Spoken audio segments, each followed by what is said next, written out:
Excellent. I just wanted to do a quick video on my latest 3D printer. It's based on the emaker Huxley, using the outside frame, so the vertices and the Y motor bracket and things like that. But I wanted to create my own Z-axis, and I wanted to base it on some bearings, some linear bearings as opposed to PLA or clip things. So this is it so far. See, it's quite small. Foot build platform is around about 15 by 15 centimeters or 150 by 150 millimeters, and it's quite lightweight. It's all based on 6mm studded rods and also some 6mm drill silver steel, which I bought as well. Now these are the bearings. These are LM6UU. As you can see, they're quite good. They're also lubricated as well, which is quite good. When I started this project, my main options were to have those bearings, because they're a lot better, and plus they're a lot more fluid. And I wanted to remove the fact that there were two motors for the Z-axis. That's something I don't like, because it's extra cost, even though you get extra cost with the bearings. But at the moment I'm trying to get rid of one of them, but it's proving a bit difficult due to the small space. So I've concentrated on the other things. So using what I thought was the right method to have this, so it's pointing like that, and in. I've got this. Instead of using the pulleys, which I found if you tightened it too much it will grip into the thread and start threading its way up the rod, which was bad. So I've just gone for a bearing housed by two large washers. That's quite rigid. The motor end, the motors that were recommended and used by Jean-Marc with the emaker, I found that didn't actually fit in the little gap, so I've rotated that round and put that on there. I've also bought some aluminium pulleys. These are 2.5mm pitch. Again, allows finer control as opposed to the 5mm pitch belt. Polyurethane belt, bought from beltingsonline.com. They're a UK store, very cheap, and they custom cut your belts to whatever width, whatever length, whatever.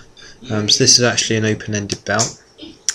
Now the build platform will connect onto this piece, which has a couple of brackets which are available on Thingiverse, which house the LM6UUs.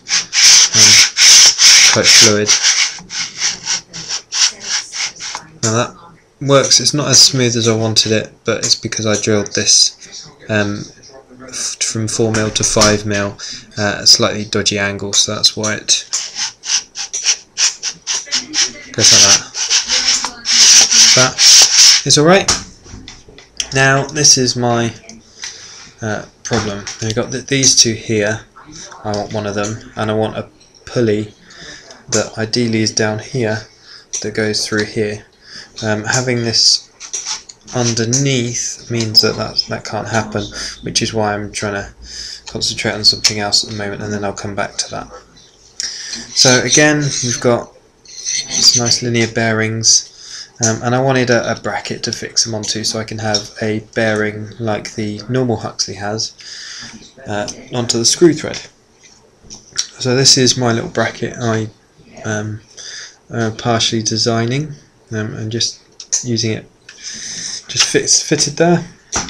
I need to make it slightly thicker, and I got rid of the top just so I can slot it on and off. But that's working well. So looking at this is the bit I want to show, the Z-axis. Now obviously I've got two linear rods going up and down with two screw threads.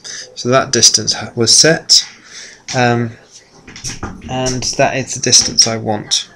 Now, like the Prusa, I wanted them to be slot on. So this is one end cap. You can see we've got a clamp for the bearing and also a slot for a nut to go into. If I show you there, you just put the nut in, and then if I use this as an example,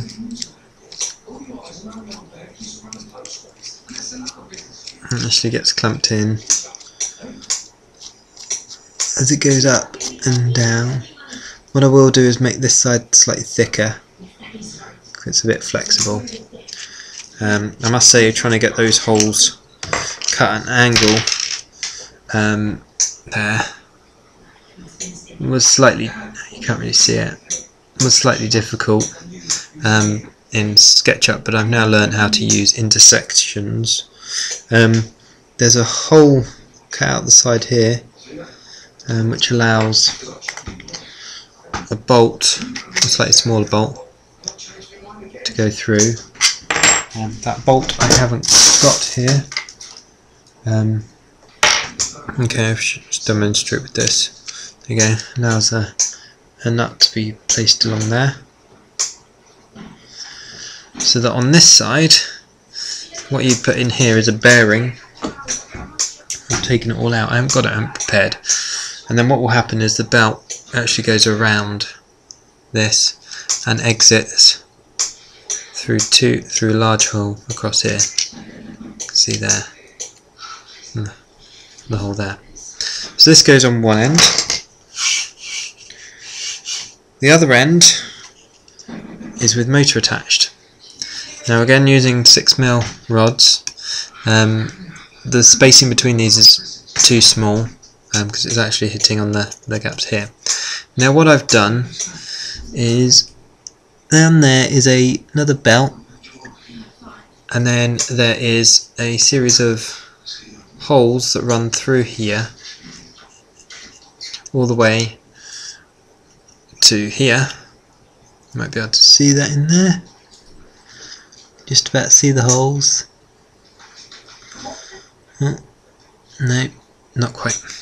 There's two channels that run through here, and again we've got the same setup with the clamp and the x-axis. Now the slider is just this, and on the other side it's just got two clamps. Now at the moment this is just something I've built so I can show it working.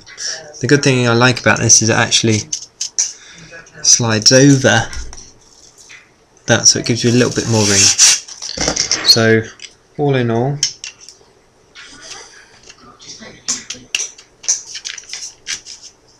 that just clamps on there, and that runs up and down, and that goes slidey slidey.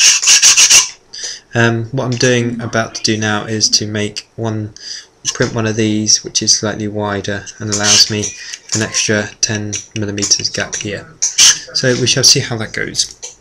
But I just wanted to update my progress and my completed ramps. Total cost £30 for the Mega off eBay. It was a Chinduino, CHINDUINO.com, but I bought it from a UK seller. Blulus were about 10 euros each. MOSFETs, the heat sinks, the MOSFETs, the board, the mister, and something else I bought from Ultimaker, the board. The rest of it I either nabbed from all the already stuff I had. The fuse, the connectors I got from Farnell, as well as the heat sinks. So yeah, that works nicely. I haven't actually connected stepper motors to it. That's my hot end from my old MakerBot, which I'm going to hash and put on it somehow. I've got other fuses, the resistors for MakerBot, for a up style extruder as well. So we shall see how it goes.